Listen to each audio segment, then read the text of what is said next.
Welcome everyone, welcome to my YouTube channel. जैसे कि मेरी थंबनेल से आप लोगों को पता ही चल गया होगा, हम बात कर रहे हैं कॉन्ट्रैक्ट की, और वो भी कहाँ पर, आईपीसी में। क्या कहीं कोई ऐसी प्रोविजन है जो कॉन्ट्रैक्ट से रिलेट करती हो और आईपीसी में कोई प्लेस रखती हो? ये बहुत सारे एग्जाम्स में पूछा भी गया है। कॉन्ट्रैक्ट एक सिविल प्रोविजन है और सिविल लॉ से गवर्न होती है, और कॉन्ट्रैक्ट वेयर एज अदरवाइज एक क्रिमिनल प्रोविजंस को अपने अंदर समाये रखती है। तो इन दोनों का रिलेशन एक दूसरे के साथ कैसे हो सकता है और क्या ये सच में है?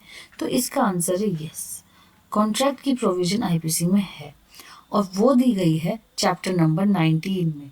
चैप्टर नंबर 19 जो है वो बात करता है of the criminal breaches of contract of services के लिए। इसके अंदर 3 सेक्शंस आते हैं, 490, 491 एंड 492। बेसिकली 492 और 490 दोनों रिपील हो चुके हैं। अब सिर्फ एक ही सेक्शन है जो है 491, जो अभी भी आईपीसी में अपना प्लेस लिए रखता है। ठीक है, अब ये कहता है breaches of contract to attend on and supply wants of helpless person.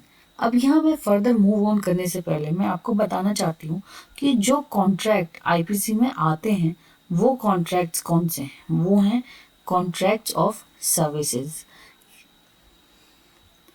अब ये सर्विसेज कॉन्ट्रैक्ट क्या होती है? बेसिकली सर्विस यहाँ पर एक कंसिडरेशन होती है इन कॉन्ट्रैक्ट्स के अंदर, जहाँ पर एक पर्सन दूसरे पर्सन से सर्विसेज लेने के रिगार्ड में पेमेंट करता है या कॉन्ट्रैक्ट के लिए कंडीशंस रखता है।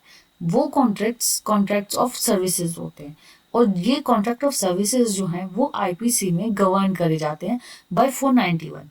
ये कॉन्ट्रैक्ट ऑफ सर्विसेज अपने साथ एक पीनल एनफोर्सेबिलिटी भी लेके आते हैं, क्योंकि पीनल एनफोर्सेबिलिटी का मतलब ये है कि वो अपने साथ on breaches of this contract you will get the punishment in the form of imprisonment, in the fine, और in the form of fine.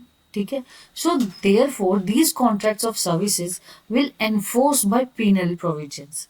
ठीक है, अब इसमें जो 491 सेक्शन दिया गया है वो ही एक ऐसा सेक्शन है जो इस बारे में दिया गया है। Whoever being bound by lawful contract to attend on or to supply the wants of any person। यहाँ पे बात की गई है whoever। whoever का मतलब यहाँ पे है जो कोई भी। ठीक है, whoever में सब लोग आ जाते हैं। दूसरी बात जो फर्स्ट एसेंशियल है इसका, एनी पर्सन। सेकेंड एसेंशियल जो है वो है bound by law. Bound by law का यहाँ पे मतलब है सिंपल, बाउंड बाय लॉ का मतलब है that person has a duty towards the another one, towards another person। और वो towards another person कौन सा है? बाउंड बाय लॉ क्या मतलब, और वो ड्यूटी क्या है? वो ड्यूटी है सप्लाई और अटेंड। ठीक है, नीड्स की जरूरतों की सप्लाई करना और अटेंड करना, ये of wants of any person. किसकी? एनी पर्सन की, एनी पर्सन। सो यहाँ जो whoever दिया गया है और जो ये ड्यूटी दी गई है वो किसके रिगार्डिंग दी गई है? वो एनी पर्सन के रिगार्डिंग दी गई है। अब हम इसको फर्दर रीड करते हैं, जिसमें कहा गया है बाय रीजन ऑफ यूथ और by of unsoundness of mind और ऑफ डिजीज और बॉडीली वीकनेस। वो पर्सन, क्या पर्सन जो है वो बाय रीजन ऑफ यूथनेस। ठीक है, दूसरा दी गई है अनसाउंडनेस ऑफ माइंड,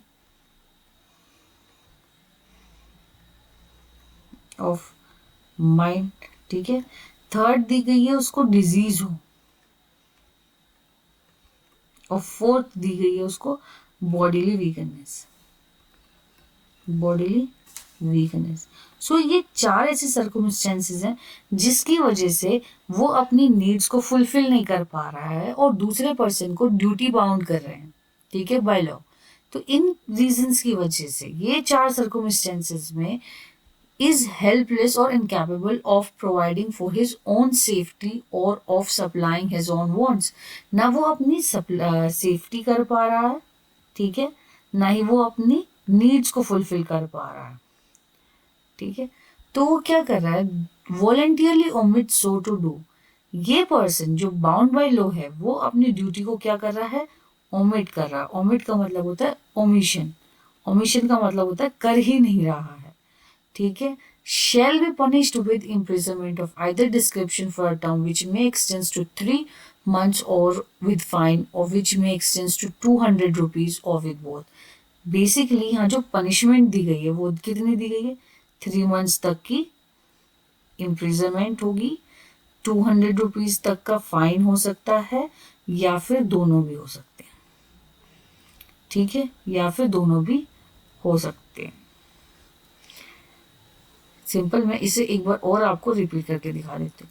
whoever, जो कोई भी बाउंड बाय लॉ हो, बाउंड बाय लॉ का मतलब ड्यूटी हो जिसकी, टूवर्ड्स एनी पर्सन, और वो एनी पर्सन क्या है, by reason of youthness, by unsoundness of mind, by disease और बाय बॉडीली वीकनेस, ये पर्सन अपनी सेफ्टी और नीड्स फुलफिल ना कर पा रहा हो, ठीक है। तो इसलिए that another one is bound. तो वो बाउंड किस लिए, सप्लाई करने के लिए और अटेंड करने के लिए नीड्स इस पर्सन की। अब वो क्या करता है, अपनी इस ड्यूटी को ओमिट कर देता है। जब वो ओमिट कर देगा तो उसको पनिशमेंट कितनी मिलेगी, 3 मंथ्स तक की, 200 रुपीज और बोथ। सिंपल, इम्प्रिजनमेंट भी हो सकती है, कुछ भी, ठीक है सर, ठीक है एवरीवन, थैंक यू।